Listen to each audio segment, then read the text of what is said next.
So hello people, कैसे हैं आप सब। आई होप ठीक ही होंगे। तो आज की वीडियो का टॉपिक है second equation and third equation of motion by graphical method. तो इससे पहले हम लोगों ने फर्स्ट इक्वेशन ऑफ मोशन को भी किया हुआ है।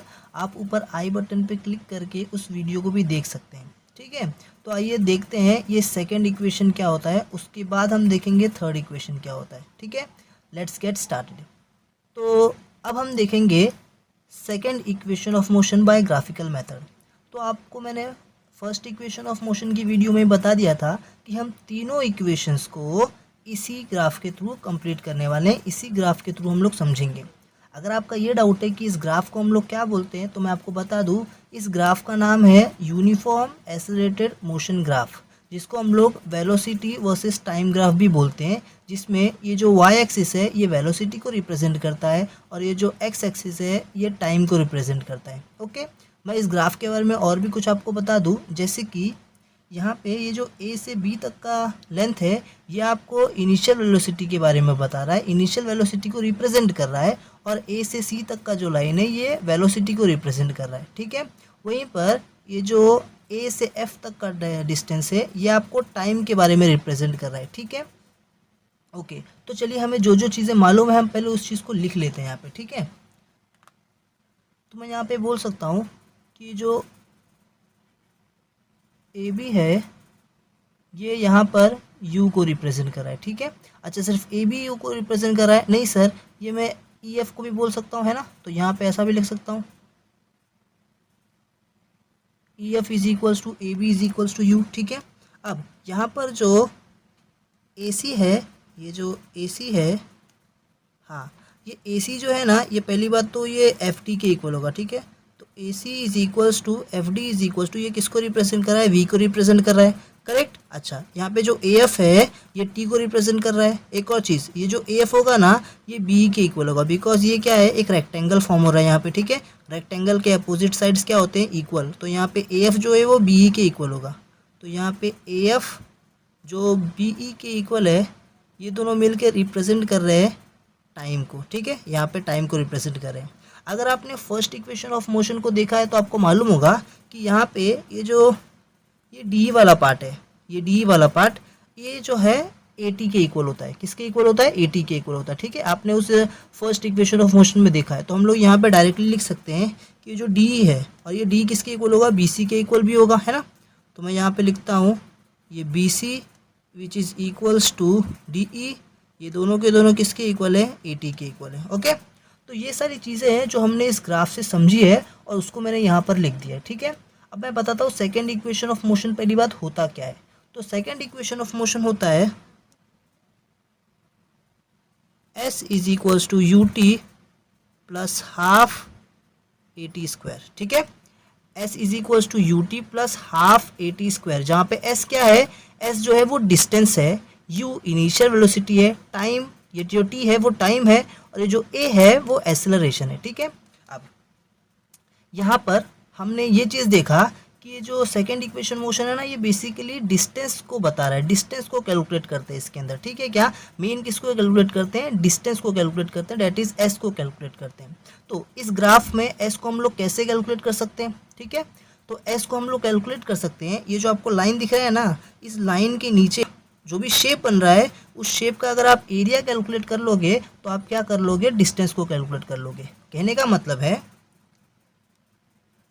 ये जो यहाँ पे लाइन बना है ना, इसके नीचे जो शेप बना है उस शेप का जो एरिया रहेगा ना वो डिस्टेंस के इक्वल रहेगा। यानी कि S is equals to area of quadrilateral A B D F. समझ में आया? मैं ये बोल रहा हूँ कि यहाँ पे जो डिस्टेंस होगा ना वो किसके इक्वल होगा? ये जो यहाँ पे एक शेप बना हुआ है that is A B D F, इस शेप के एरिया के इक्वल होगा यहाँ पे डिस्टेंस। ठीक है, अगर ये चीज़ आपको नहीं समझा है ना तो ऊपर आई बटन पे क्लिक कीजिए, उस वीडियो को आप अच्छे से देख लीजिए, आपको समझ में आ जाएगा कि मैंने ऐसा क्यों लिखा हुआ है। ठीक है, तो आगे बढ़ते हैं। अब ये एरिया को मुझे कैलकुलेट करना है, अब इस एरिया को मैं कैसे कैलकुलेट करूँ? ठीक है, तो अगर आप ध्यान से देखेंगे यहाँ पे तो यहाँ पे आपको दो शेप दिखेगा, एक तो ये पहला शेप दिखेगा, ठीक है, ये आपको पहला शेप दिखेगा। अगर आप इसका एरिया कैलकुलेट कर लेते हैं, ठीक है, और इस शेप का एरिया कैलकुलेट कर लेते हैं, ठीक है, तो ये जो शेप बना है ना, ये शेप बेसिकली इन दो शेप्स को ऐड करके बना हुआ है, ठीक है। तो आप पहले इसका एरिया निकाल लीजिए और आप इसका एरिया निकाल लीजिए। इन दोनों के एरिया को अगर आप ऐड कर देंगे तो आपको इसका एरिया मिल जाएगा, करेक्ट। तो हम यही करने वाले हैं। हम यहाँ पे क्या करेंगे, हम यहाँ पे सबसे पहले इसका एरिया निकाल लेते हैं। ये क्या आपको दिख रहा है, ये तो रेक्टेंगल है। तो रेक्टेंगल का एरिया आपको मालूम है क्या होता है, लेंथ इनटू ब्रेथ। तो मैं यहाँ पे लिख देता हूँ सबसे पहले area of rectangle ABEF, ABEF, ठीक है, प्लस यहाँ पे दूसरा क्या बन रहा है, ट्रायंगल बन रहा है। तो यहाँ पे लिख देता हूँ area of triangle BED, area of triangle BED, ठीक है क्या। अब क्या करता हूँ मैं, यहाँ पे ये एरिया ऑफ क्या है, रेक्टेंगल है, तो एरिया ऑफ रेक्टेंगल होता है लेंथ इनटू ब्रेथ। यहाँ पे लेंथ क्या है सर, यहाँ पे लेंथ AF है, ठीक है। तो AF length into breadth, breadth क्या है यहाँ पे सर, AB है। तो मैं यहाँ पे ब्रेथ लिख देता हूँ AB, ठीक है। ज़रूरी नहीं है मैंने AF लिखा है तो आप भी AF लिखो, कोई कोई बुक के अंदर BE भी लिखा होता है और AB की जगह कहीं कहीं पे FE भी लिखा होता है, तो डिपेंड्स करता है, लेकिन हमारा वैल्यू वही आने वाला है, बराबर आने वाला है, ठीक है। Plus area of triangle BED। तो एरिया ऑफ ट्रायंगल का फॉर्मूला आपको मालूम है क्या होता है, half into base into height. तो यहाँ पे बेस कौन है, BE, तो मैं यहाँ पे लिख देता हूँ base BE into height. Height कौन है यहाँ पे, हाइट है यहाँ पे DE बोलो या फिर ED बोलो, ठीक है। तो मैं यहाँ पे DE लिख देता हूँ, ठीक है, half into base into height. अब ये AF जो है ये किसके इक्वल है, AF भाई तो T के इक्वल है।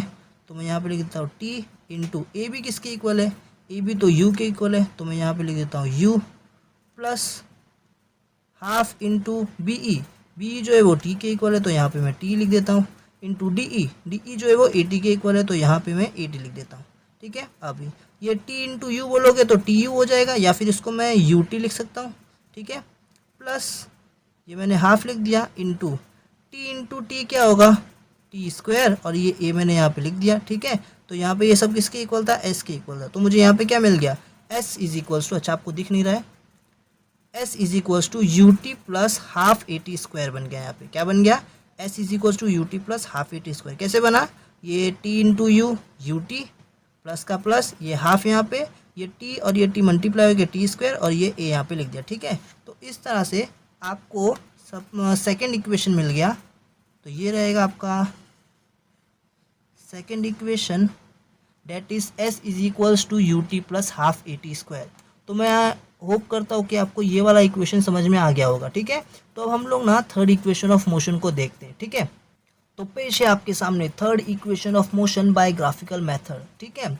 तो अब यहाँ पे हम थर्ड इक्वेशन ऑफ मोशन को देखेंगे। तो मेरा सबसे पहला क्वेश्चन कि थर्ड इक्वेशन ऑफ मोशन है क्या।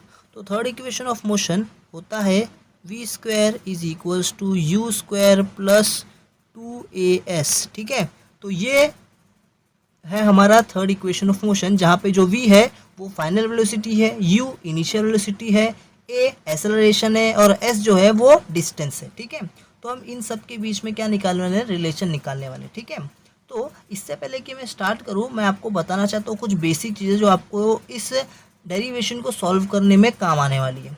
वो बेसिक चीज़ें हैं, आपको मालूम होना चाहिए एरिया ऑफ ट्रेपेजियम का फॉर्मूला क्या होता है, that is sum of parallel side into height upon 2, ठीक है। इसको आप ऐसे भी बोल सकते हो, half into sum of parallel side into height, चलेगा। ये भी सही तरीका है लिखने का, आप जो सोच रहे हो वो भी सही तरीका है, कोई दिक्कत नहीं है दोनों में, ठीक है। ये आपको एक और फॉर्मूला है जो आपने 8th में पढ़ रखा है, उसे भी आपको मालूम होना चाहिए, मैं रिकॉल करा रहा हूँ ये सब, ठीक है। That is A plus B A minus B is equals to A square minus B square, ठीक है। चलो अभी इस ग्राफ को तो हमने बहुत अच्छे से देख लिया है, ये ग्राफ क्या होता है, ठीक है। इस ग्राफ में हमने कुछ वैल्यूज़ को भी समझा था, ठीक है। तो मैं वो वैल्यूज़ यहाँ पे वापस से लिख देता हूँ आपके लिए। तो AB जो है वो किसके इक्वल था, यस करेक्ट, सही बोल रहे हो आप, EF के इक्वल था। और ये दोनों किसके इक्वल है, यस U के इक्वल है।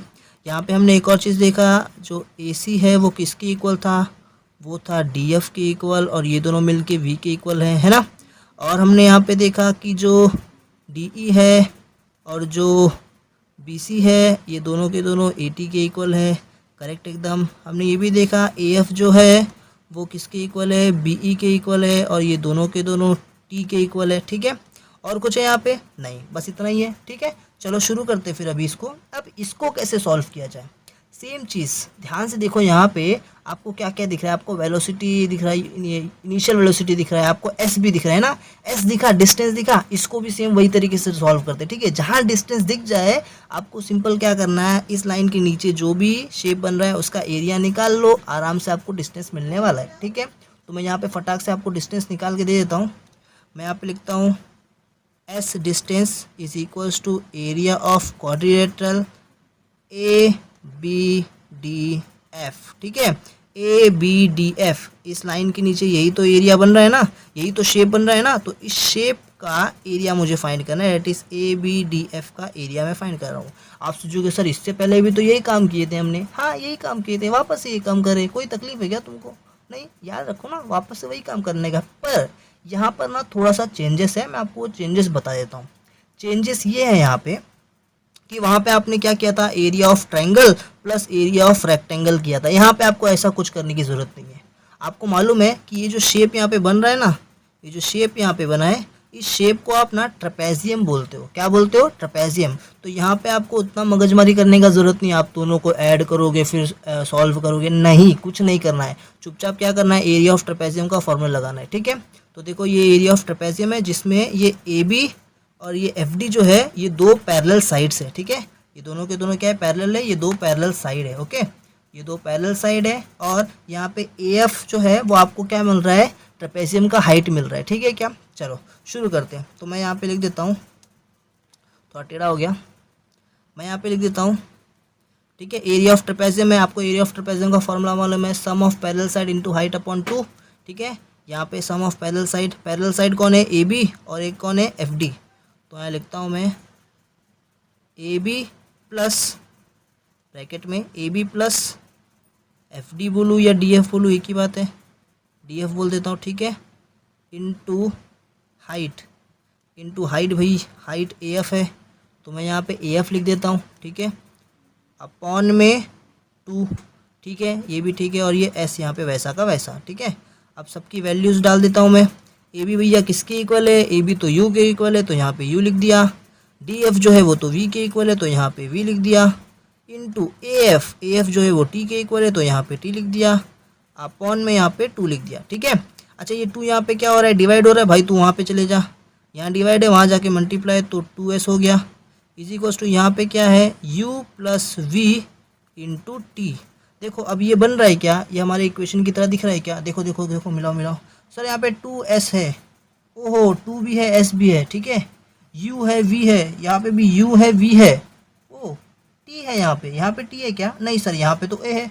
ओके, तो ये हमारा बिन बुलाए बाराती है, इसको यहाँ से भगाना पड़ेगा भाई। T तू यहाँ से निकल ले, T को निकाल के A लेके आना है। क्या करे, कौन सा फॉर्मूला यूज़ करें, तो हम यहाँ पे क्या कर लेते हैं, एक्सेलरेशन का ही फॉर्मूला यूज़ कर लेते हैं। अगर आपको मालूम है एक्सेलरेशन का फॉर्मूला होता है A is equals to V minus U by T, तो हम T को वहाँ लेके जाते हैं, A को यहाँ लेके आते हैं, तो T is equals to V minus U by A। ठीक है, तो हम एक काम करते हैं, इसी फॉर्मूले से V minus U by A को यहाँ पे पुट कर देते हैं। ठीक है, तो ध्यान से देखो, हम क्या करते हैं, 2S इज इक्वल्स टू, अच्छा ये U प्लस V को मैं V प्लस U लिख दूँ तो कोई तकलीफ़ है क्या आपको? नहीं, हमें क्या तकलीफ, चलता है सर, जो करना है करो। T है, ये T की जगह पे हम लोग क्या करते हैं, V minus U by A कर देते हैं। ठीक है, तो V minus U by A, अच्छा ये A यहाँ पे डिवाइड हो रहा है, वहाँ पे भेज दूंगा तो क्या हो जाएगा, बहुत बढ़िया, मल्टीप्लाई हो जाएगा सर, मल्टीप्लाई, तो यहाँ मल्टीप्लाई हो गया, ये A यहाँ पे था वहाँ चला गया, तो 2 इंटू S इंटू A होगा, तो 2AS लिख दिया। ठीक है, यहाँ पे देखो V प्लस U है, V प्लस U है, और यहाँ पे क्या है, V माइनस U है, V माइनस U यहाँ पे लिख दिया, V प्लस U यहाँ पे लिख दिया। ठीक है, ये वही चीज़ प्लस में, वही चीज़ माइनस में, वही चीज़ प्लस में, वही चीज़ माइनस में, तो क्या होता है, A square minus B square.